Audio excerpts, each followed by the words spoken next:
தேவகி அத்தை கார் ஓட்டிட்டு இருக்காங்க. இப்போ அத்தை வந்து அவங்க பேச முடியாது, கேட்க முடியாது. இருந்தாலும் அவங்களுக்கு ரொம்ப ஆர்வம் கார் ஓட்டுறதுல. பழகிக்கிட்டு இருக்காங்க.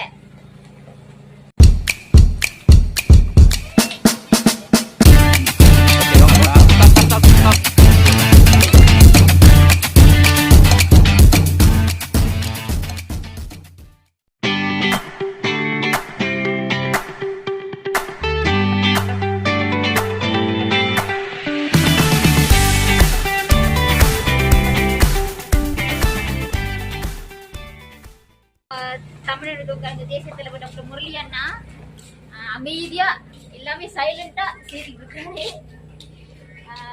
அண்ணனுக்கு நாங்க ரொம்ப தேங்க்ஸ் சொல்லிக்கிறோம். ஏன்னா அங்க கிட்ட எல்லாம் போறதுக்கு கொஞ்சம் வசதி குறைவா இருக்குது. அதனால அத்தை வந்து இப்போ அந்த கார் ஓட்டுறது கிட்ட உள்ள கடைகளுக்கு எல்லாம் போறதுக்கு இதுக்கு கொஞ்சம் வசதியா இருக்கும். அத்தையும் ரொம்ப ஹாப்பியா இருக்காங்க, எனக்கும் ரொம்ப ஹாப்பியா இருக்கு. ஓகே, பாய்.